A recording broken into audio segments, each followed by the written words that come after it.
खुलुमबाय गिबियाव नोंथांमोनखौ बयखौबो चेनेलाव बरायना लाग्रोनाय जाबाय आरो नैबे मोनसे गोदान भिडिअ नोंथांमोनखौ बयखौबो बरायफिनबाय लोगोफोर आं गिबियावनो बेखौ नोंथांमोननो मिथिहोग्रोनि नोंथांमोना माने गोबां सिगांनि भिडिअफ्राव आं खालामबाय थादोंमोन नालाय जेनेबा एग्जामनि सोमोन्दै नोंथांमोननो खोन्थाहरबाय थादोंमोन नोंथांमोना गोबाङानो बुंहरदों जेनेबा जोंहा मेट्रिक आरो बे हायार सेकेन्डारि फाइनाल एग्जामा जोंहा जागोन ना जाया बेखौ नोंथांमोना गोबाङानो सोंहरबाय थादों दा बे भिडिअनि गेजेरजों नोंथांमोननो खोन्थाहरगोन आङो गासैबो डिटेल्सयैनो नोंथांमोना बेनिखायनो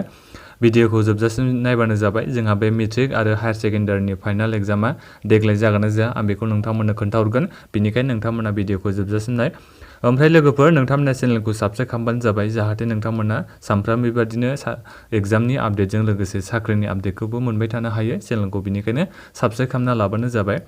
लोगोफोर जोंहा दासिमबो बे मेट्रिक आरो हायार सेकेन्डारि एग्जामनि फाइनाला जागोन ना जायाखै बेखौ रावबो दायो गड मिन्थिया नोंथांमोना माने गोबां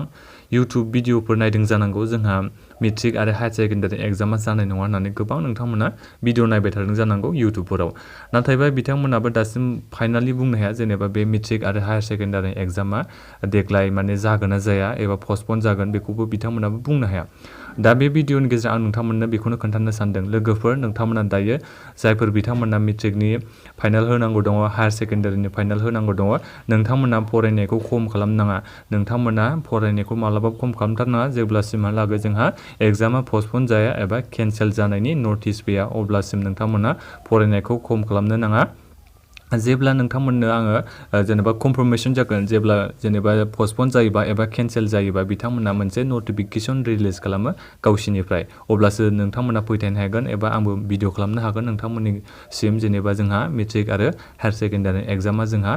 केन्सेल जाबाय होननानै दाथ' जोंहा दा बेबायदि नटिफिकेशनबो ओंखारना फैयाखै पस्टपन जाबाय होननानैबो जोंहा जेबो नटिस ओंखारना फैयाखै केन्सेल जाबाय होननानैबो जोंहा जेबो नटिस फैयाखै एग्जामा अनलाइन जागोन बेबायदि जागोन होननानैबो जोंहा नटिस ओंखारना फैयाखै दा बेनिखायनो जोङो दायो बुंनो हायादि जेनेबा जोंहा बे मेट्रिक आरो हायार सेकेन्डारि एग्जामा अनलाइन जागोन बिदिबो बुंनो हाला आरो केन्सेल जागोन बिदिबो बुंनो हाला पस्टपन जागोन बिदिबो जोङो बुंनो हानाय नङा दा ओरैनो नायबाथ' जोंहा दा कर'ना भाइरासआ आसामावबो बांगासिनो दं नालाय हाइलि चान्स थानो हागौ जेनेबा एग्जामा जोंहा पस्टपन जानो हागौ टाइमखौ एसे नोंथांमोननो बारायना होनो हागौ जेनेबा माबाफ्राव जाहैनो हागौ आरो जुन मासफ्राव जोंहा एग्जामा जाहैनो हागौ दा बेनिखायनो नोंथांमोना दासिमबो जेबो कनफार्मेशन जायाखै नालाय बेनिखायनो नोंथांमोना जेबो फोथायथ'नो नाङा दा मेट्रिक आरो हायार सेकेन्डारि एग्जामा दासिमबो पस्टपनबो जायाखै केन्सेलबो जायाखै बेनिखायनो नोंथांमोना मोजाङै फरायनायखौ खम खालामनाङा फरायबाय थाबानो जाबाय आं नोंथांमोननो दायो मोनसे आपडेट खोन्थानो सानदों दा नोंथांमोना नायलांबाय थाबानो जाबाय नैबे लोगोफोर जोंहा बे निउस लाइभआ आसामनि निउस लाइभआ बे नन्दन प्रतिम शर्मा बरदलै बे सासे जार्नालिस्ट बिथाङा दहाय टुइट खालामदों टुइटाराव आं बेखौ नोंथांमोननो खोन्थानो सानदों बेहाय लिरदों Assam class 10 class 12 board exam 2021 decision on May 3 as postponed class 11 exam amid surge in Covid cases in country बेखौथ' आं दहायनो सिगाङावनो नोंथांमोननो भिडिअ खोन्थाखाबाय जोंहा हायार सेकेन्डारिनि बे क्लास 11 माने फार्स्ट इयारनि एग्जामा जोंहा पस्टपन जाखाबाय बेखौथ' आं नोंथांमोननो भिडिअनि गेजेरजों खोन्थाखादों आरो बेहाय बुंदों लोगोफोर क्लास 10 आरो क्लास 12 माने मेट्रिक आरो हायार सेकेन्डारि फाइनालनि